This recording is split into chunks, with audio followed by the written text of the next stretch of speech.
That's right. You were the judge for B-Boy Summit 2002 that Jeremy won. Little Kiss came second and I came third. So thank you. I still owe you a check for that. But I have to say that Kenny, as always, is now and always has been someone who's just been like grassroots street dance, like hip hop head. Like you're most certainly one of the OGs back there from LA City Rockers. But you're actively involved now, and everybody knows Kenny. So I just really wanted to get you on here to like rekindle like your relationship with Boogie, but also to introduce you to my brother Johnny Techno from Lockers Detroit in the house. Johnny Techno from Lockers Detroit in the house. Detroit. Yay. Hey, glad to be here. Yeah. Flat Top is? He's a popper? Absolutely. Yeah. He's from Detroit. We used to call him Groovin' Ruben. Yeah. I used to watch them guys practice all the time. We love that guy. He didn't and so was the West Coast style. He had his own thing going on, and he was like a contortionist. And so a lot of people that consider themselves OGs from the electro era, we didn't like a lot of those guys. We didn't really look at, but Flat Top, we were like, that dude, whatever they got going on in Detroit is smoking, because he would do these things with his body. He was a contortionist. In the way that Salah, you know about Salah is today. He was the original Salah. So we got to get him on the show then. You know. I agree. Yep. Yeah, he and Scorpio are from Detroit, and Scorpio, OG Scorpio, he used to dance on a show called The Scene that was here. Yeah. I used to watch like Michael Jackson on Soul Train. Yeah. I heard that. He's from Detroit? Yeah. Oh wow.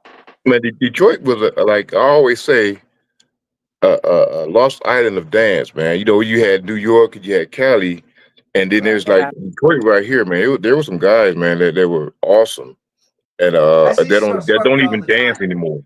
Say again? Yeah. I see Scorpio all the time. Yeah. They have these Soul Train reunion parties. He's always at those joints. So I run into him actually quite a bit. I'm telling you, you said what's up. Oh yeah, definitely, absolutely. So Detroit really has that ground roots dance community, man. That's crazy. Oh, man. Yeah, back in the like late 70s, early 80s, there were a lot of locking groups. It would take OG Myron to talk to you about them, but there were a lot of locking groups. And then since dwindled as time went by, now it's like a handful of us now. But back in the day, man, those guys were awesome, man. And it was an awesome time to be a dancer, man.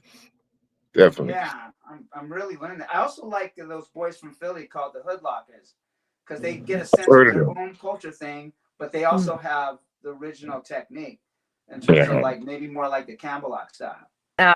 I was trying to describe the Detroit Lockers on one of the podcasts, and I didn't say something that was really relevant. The Detroit Lockers are almost like more of the old school original style. Yeah. Anything newer. They kind of grabbed onto the original locking, you know, the original ones, Tony Basil and all of them. They, to me, it was like that. But I train with a lot of people through just DMing. It's really crazy how these Asian kids. But the question I get mostly is, what's the difference between the Valley style and the Orange County style and the original Campbellock style? And so what I share with them, a group that kind of used to inspire us was the Body Magic and Chain Reaction. And they had a lot of double time, and they were very clean and tight. My goodness, yeah. When I talked to Shabadoo, he was like, and like I said, I avoided him for a long time because of the ego and stuff like that. But during COVID, we became friends, and I couldn't get off with the phone with the guy. But he would say that you guys dance like clones. And if you remember, Boogie, it was the era of groups. Everybody had a crew. And so when you're in a group and you're on TV or you're on stage, you want to look like clones. You want to look exactly alike because, like I said, the camera doesn't lie. And so it wasn't till that you get to a certain level and then you start meeting people like the Boogaloos and the Lockers. And that's when Anthony Campbellock Jr. was the teacher of the Lockers. So Don was the creator of locking the Campbellock style. But Campbellock Jr. was the one that taught all the Lockers how to lock because he could break down what Don did. So awesome guy, awesome dancer also. he's incredible and a great person. But Yeah. he would tell us when he's seen us, when the Rockers started working with Tony Basil on Street Life and projects like that, he would say, "You guys got the moves. We love what you do. You guys got a lot of fender. Now you need the personality and the character." That's right. You know? They had more character. Absolutely. And even comedy to the point, you know. So after a while, you get to know these guys. I didn't meet Don. We met Greg in the 80s, and we met Shab and Fred Berry in the early 80s because they were around at auditions and stuff. But I didn't meet Don till 1990. And him and Greg were still hanging out. They didn't have beef yet. And so I went to a function where Greg was teaching, and he's only gave these people a certain amount of people this VHS. And I think I had like 16 shows of the Lockers. You know, the Dick Van Dyke, the Carol Burnett. You guys have probably seen all that stuff. The Gershwin show in Canada. And so when I got the tape, me and Anthony were already, I think it was like 1998. And Anthony stole the tape from me. I didn't know what happened to it. And so he would come back to practice and he was like, "Okay, we got to change our style." And I was like, "What are you talking about? 7 and still trying to learn this style?" He goes, and what, you know how meticulous Anthony is. He was like, "We're going to keep the Valley style for our routines, but we need to look different when we do our solos." So we didn't really have that character and personalities till we got the videotape. And so what I would share with people is when you look at Fred Berry, he was very bouncy, you know, his style was more rubbery, but very funky. Greg and Don were power and sustainment. They would hang everything locked. And then Shabadoo and Fluky Luke were more double time. Bum, bum, sa, da, da, da, da. So that's where the Valley style was probably influence of. Orange County was more of it, like Loose Caboose and Cosmo Lock. And if you did the Valley style, and a lot of the challenges that people have today, it was very much like move. It just didn't breathe like if you get the cab block style, they would come from the middle, they could go up, down, they would hang on to things and sustain more. I consider you LA City Rockers style. You know, even myself, I have aspired to be like Kang, who aspired to be like Jazzy J. But like, it's like I would say that there is certainly a difference between LA City Rockers style and Chain Reaction because they had Tony and Greg and the Lock, you know, and all that more development. I would, as much respect to Chain Reaction. For me, like I'm all about the LA City Rockers style, and I think that took it so much further and still is. So, but I'm like, is that Valley style then? We were definitely influenced by Body Magic and Chain Reaction. But they all do have, in terms of the routines, they all have that very cleanliness and tightness. And there was a lot of double time. But if you look at the Campbell Lock style, there was a lot more character and personality. And they all, in routines, they were perfect. They had everything. Acrobatics, they had personality and character. But, you know, the Valley style guys, the combinations with the routines, oh my God. Chain Reaction, slap down, the running, stopping goes. They just did things like they also did a lot of the toe locking, stretching, and extending. They were overextending. So those are things that all those Valley groups had in common. But it didn't breathe as much as the original style, where it gave us time to create. So when we started getting with the Lockers and learning from Greg, we had more time to become ourselves. We didn't really get that from, it was, Shabadoo was right. He was looking for an argument with me, but we did look like clones and routines. So the Campbell Lock style, when we got good enough to kind of hang out with the Lockers, they taught us how to become individuals. When I first met you in 2001, was that you were tearing up you were sweating heavily, and you had some nice hair in those days. But the Boogaloo circles, I remember it was you versus all of the French when I first walked into the B-Boy Summit. You're on Pop also.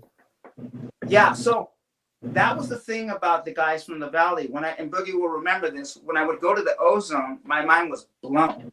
I was like, this is what I want to do. Because they popped and locked at a very high level. If you remember, Chain Reaction were poppers too. So when the LA City Rockers became in the scene, they were lockers and poppers, and I used to just adore those guys. You know, they really looked out for me. So the funny thing about it is, because there's all this especially with poppin', there's such a division. It's the worst in terms of conflict and culture wars because they're all fighting for who did it, who owns this. Like with lockin', we know it's Don. You know what I mean? There's no debate. But with poppin', you have to go to the Bay Area. And it's funny, there's a lot of embellishment, you know, trying to be first. The first dance I ever saw was locking. And if you Boogie and I and you guys and the Detroit guy, we're old enough to remember that lockin' was first because lockin' came from soul music. Poppin', if you just look at the sonics, came from funk. And then the hip hop with the scratching, they scratched and mixed funk and soul music. So it kind of gives you an idea of a timeline when this stuff happened. There's really no debate about it because the music and the sonics of the music dictated popping with that funk. So it totally makes sense that it was locking first in my trajectory, popping, and then b-boying. But popping, I would definitely give it to the Bay Area.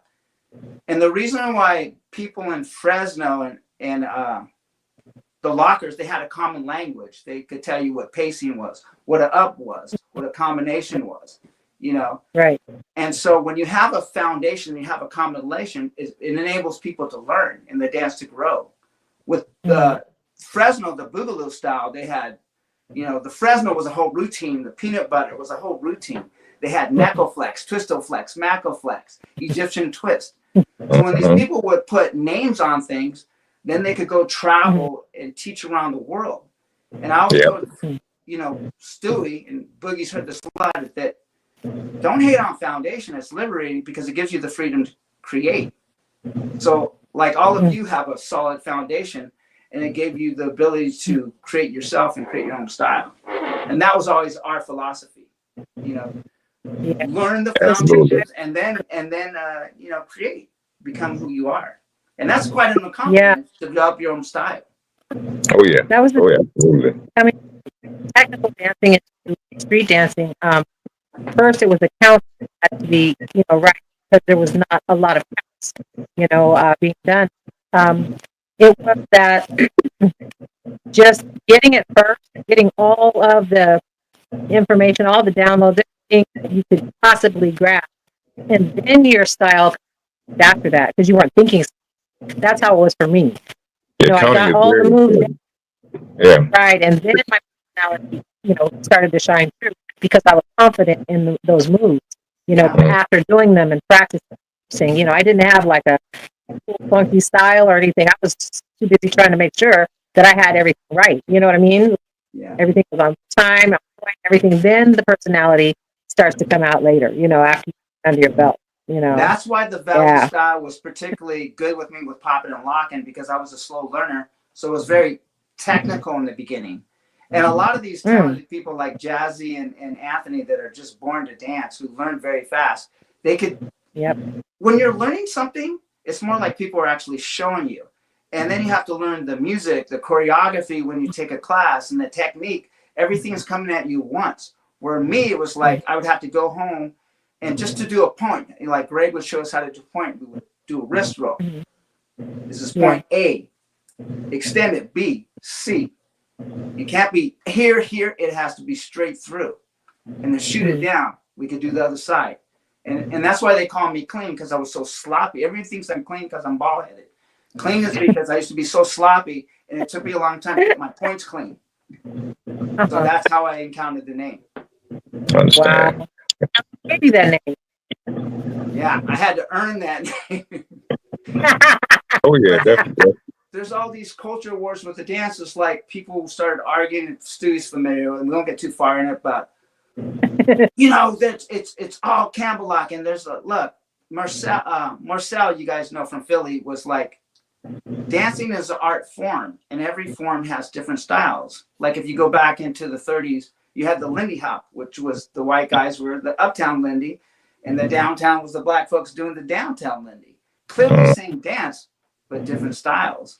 Yeah. So in the Valley, they were doing something different, and people coined the term Valley style. The original style is the Campbellock style.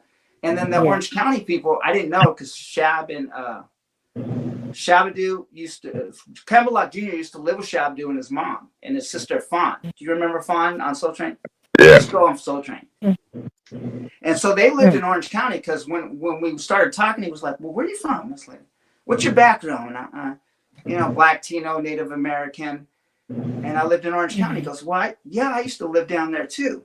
And I remembered when I was a kid, Boogie, you probably remember this. We used to go to Knott's Berry Farm and they would have concerts like the Silvers and acts like that. Yes. My age right now. But they had a club that was called Cloud 9. And I would see these long-haired surfers from Orange County with tuxedo hats and knickers. And they were straight up locking. I think that the dopest white boy was called Cracker Jacks. And Greg made Shabadoo battle him. He was like, you thought you had eyeballs? Yeah, Cracker Jack, man.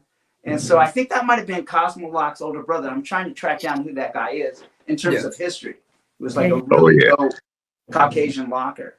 Man, I've heard the name. Definitely heard the name before. Yeah, I've definitely done my research. LA had a term, she'll remember that during the electro period, after the movies and stuff, called LA pop locking. And that caused a big ruckus. Oh my God. That was a big term. And so, big riff about that. Yeah. And from my understanding from being around the scene is people like my generation, like Jazzy and Terry, White Boy Rock and Terry and Bam Bam, people like myself and Chain Reaction, we used to pop and lock. So I think it was a term that referred to us, but pop locking became an LA thing. So if you ask a lot of people that say they pop lock, they came later. Yes, that terminology and I used to pop and lock. Yeah. Same here. Yeah. So I think it's a whole song kind of our generation and our age. But that became an LA thing. It was something, man. And just to piggyback on would you say personality, man? The look, how you dress, it kind of puts you in that mode. Whereas if I was to dress regular, like in regular clothes, I won't feel it as much. You know what I'm saying? Because there was a time I would walk around in my dance clothes, and people would just walk up and point, man, you like one of those guys that do the rerun. They would call it the rerun. And I would quickly correct them. Oh, no, that was called locking, and rerun was called Mr. Penguin, and he was in the group called the Lockers. I was always educating. So, I would get pointed out all the time. I get clowned at my job all the time about my dances. So I'm definitely. It wasn't just the dance; it was the clothes, the fashion. It was the whole picture. So we used to dress up when we went out to dance. In Russia, there's a lot of enthusiasm with the women in Russia. They're amazing. All these Kornikova women, if you watch on YouTube, it's really impressive. They tend to gravitate towards more of the valley style, and I wish they would slow down. Not hip. Check that out. The style is very hard style to learn because if you don't have a lot of moves, you could actually start to bleed or get sloppy. And they need to give themselves more sustainment or time to create. Everything locks. Lock. Just those movements give me time to set up whatever my next run is. That's a big problem all over the world. That's what a lock is so important. That's it. It's like that's a lock. That's a lock. Yeah, exactly. You don't always have to go lock. You can go lock. Look, lock. Get a jump. So Southeast Asia and Asia has really come up. China is spending a lot of money. The OJs can't even get out of there. They're like going over there for months. Wow. So seems like with Anthony doing Just a Boo and going through it's going to start. I mean, that's one thing that I'm really so very excited to see, that Anthony's out there, and that so many of the lockers I see in the class seem to be really struggling with the LA Rockers style. And it seemed to me when Gemini was in control of the French, locking was in a very good direction. And people like Gemini, they were going to the source. They were meeting us, and they were meeting the lockers. He was going to Greg, where's Panda? I don't know, but he found them. He seemed to find all the original guys in the second generation and get a really good education. But they seem to go more towards P-Lock. And if I look at P-Lock, he's very clean. He has a great air game. But when I look at Gemini's very improvisational. He can just flow. And so sometimes when I look at people the French, they're doing sets. They're not freestyling. And you can't disguise that from Anthony, who's out there judging. Like, if you're not really doing what the music tells you to, you won't get away. And how do I know this? Because I used to do it. I used to do all the stuff they're doing. I would do this big air game, so it would give me time to create. I would, you know how these people do the slow down rerun thing? So they want to get back on beat because they're, you know, bleeding moves or getting sloppy. And so there's all these tricks, or they'll do 100, you know, Leo walks or play air guitar to get back on beat. I know what the tricks are. Yeah. And so those are things that you can't disguise. Like, it's going to be a different situation with Anthony. Like, there's a guy that's very talented, and we don't want to say names because we don't want to hurt people. But he's literally got 3 moves: up, lock, roll around back, off the knee, and then he'll hit James Brown, up, lock, roll around back. I know you. I'm talking about people that are famous, and they have like I know what you're talking about. And they're sliding around with the loafers, and you know, Anthony knows what you're doing. You're not going to get away with it this year. So locking competition is going to look very different because people are like, "What are you looking for?" And he wants to look for people that have control. You look at it, and I think a big problem with the way the world locking so fast, I call it speed locking, is probably the Valley style. Because you got to remember, like, Chain Reaction was early on in movies and music videos, but they have a lot of moves, and they're on beat, and they're very clean and tight, but it's just very hard to do move. And they were very ambidextrous. You know, they had ups, they had downs, they had arm rolls. But if if you don't know your craft, you're going to get lost in the sauce. And so people are just out there struggling, not giving themselves time to create. That's where they should watch the lockers a little more, I think. And to piggyback on that, I used to watch Shabadoo. You know, he would dance, then he would stop the groove, you know, to give himself some, you know, then he would go back into locking, you know, then he'd start grooving again, you know. You know, that would give you time to set up your next move. I always noticed that. He had a system, the lockers had a system to give themselves time to create. And so, it is a challenge. There's some people that just get it, but it's very hard to do the Valley style. It's one of the hardest styles to learn. They also were very ambidextrous. If you look at it, they use both sides of their body. You know what? I started the energy. That was one of the things I had to get used to. The both sides, doing things with both sides. You know, and that was my intro. And then by the time I got to the LA City Rockers, I was cool. But in the beginning, it's difficult to do locking on your left side if you're used to you're prominent on your right. So that's when it comes to like rehearsal. Get yourself in the mirror, get yourself by yourself, and get it down, and then you can feel comfortable. You know, using and your personality. Very hard style to learn. You have to get your body tight to be able to do the LA Rockers Chain Reaction style. You gonna fly. You gonna be tight if you don't have your cardio together.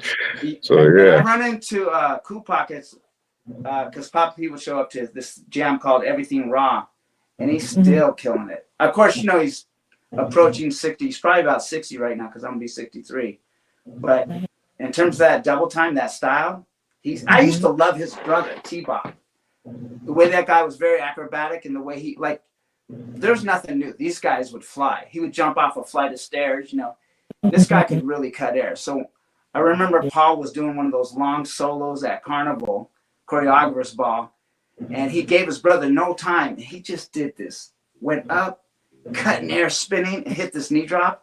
And just that alone just wiped the floor with everything.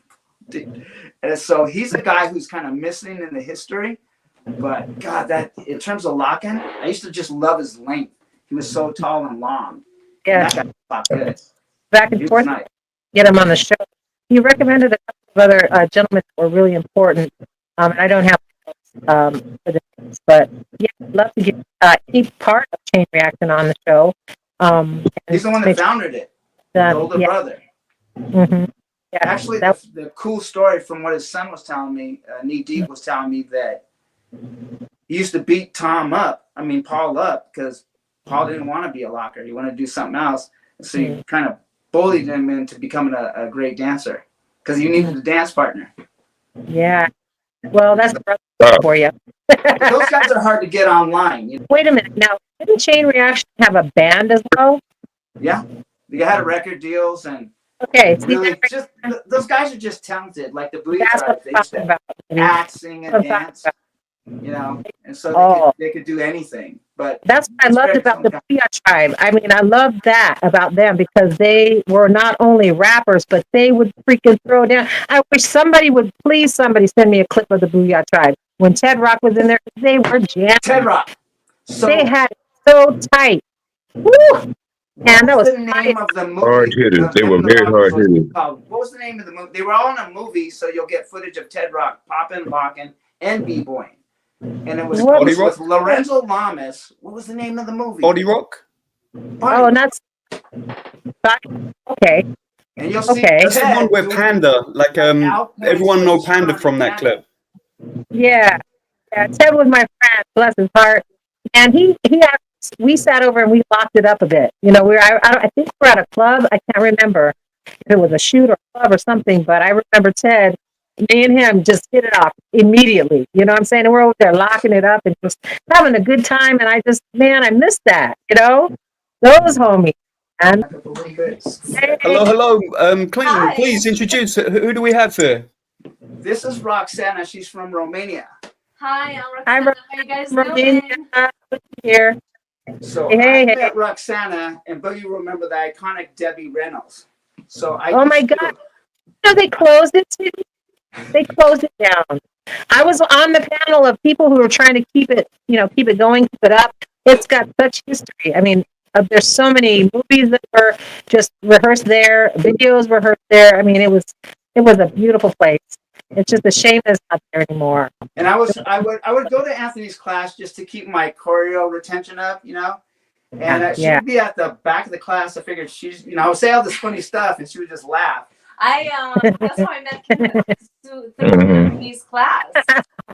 There it is. Sweet. And then after this history, me and Kenneth have just been working since then. Well, let's tell the story. So Anthony stopped teaching because he was working on a Rise to the Nation project. And so he had this final class at another studio because I used to assist for him when he would go out of town to do a gig. So they couldn't find anybody to teach popping and locking at the same time. So it was kind of challenging because either people popped or they locked. Yeah. And so I got forced into teaching when I didn't want to. But it's like what Boogie said, when you become a teacher, you become a better dancer because you really have to thoroughly break stuff down. And teaching, go back over it. It's a different skill set. So somehow she understood that I could teach. And where Anthony's having a final class, and she showed up really dressed up nice, and this girl was following me around, and I was married at the time, and I was just like, I'm getting a little uncomfortable. And she's like, so Anthony's not teaching anymore. And I said, yeah, that's why we're here. She goes, what am I going to do about training? And you can sense that she's, with her accents, very Eastern European, who are just strict, like train. They're very like the Russians and Romanians and the Ukrainians. Hardcore, yeah. They're gnarly. And I said, she goes, yeah, I need you to train me. And I go, oh, I don't teach. She goes, yes, you do. You sub for Anthony. I've seen you. And I was like, what did you say? Girls? I told her that I didn't teach. And she goes, yes, you do. You used to sub for Anthony. Okay. Yeah, I know he's good. I mean, I know that he has been a good friend with Anthony. They worked together, and I was very aware. Out of it. I was very aware of who he is. So I'm like, I think he's my only option here because of the lockers. There's really a lot, like from the OGs, like talking, locking, and quality dancing. Besides Anthony. So, but let me say what happened. So I did what anybody would did. So I introduced her to Richie Rich, and I said, "Oh, this is my buddy. This is who taught me and Anthony how to lock. Go train with Richie." I just didn't want to do it. And so 5 minutes later, she's kind of around again, shadow me, and she goes, "Oh, thank you so much. I really appreciate it. I will train with Richie." She goes, "But he doesn't teach popping." Yeah, he doesn't. I'm like, crap. And so I said, okay. I went on Instagram. I said, there's this guy named Kid Boogie. He's very thorough. Like, he knows all the boogaloo styles. He knows the terminology. That's what I So hear. I hooked her up with Kid Boogie, and she went to train with these guys. She was just on it. And so eventually that didn't work out. She trained with them, but she was just like, I want to train with you. So she started hitting me up on all my social media platforms. I want to train with you. I want to train with you. And I was Determined, right? okay, this chick's kind of crazy.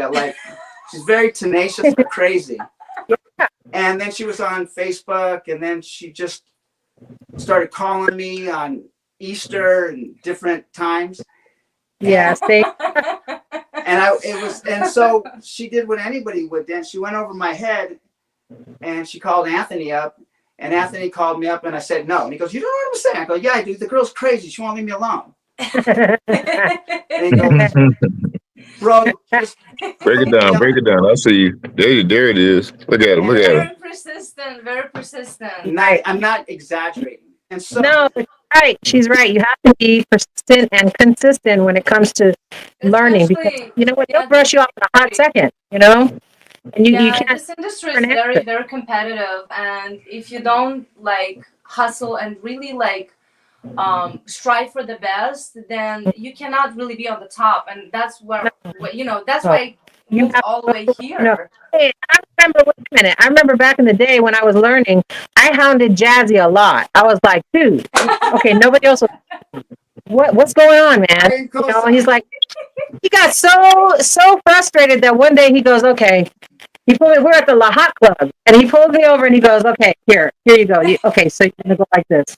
One, two, yeah. four, Number like one, that. it's a very big, just so people know, it's a And that very was the big beginning. commitment to take somebody on, and it's a lot of responsibility.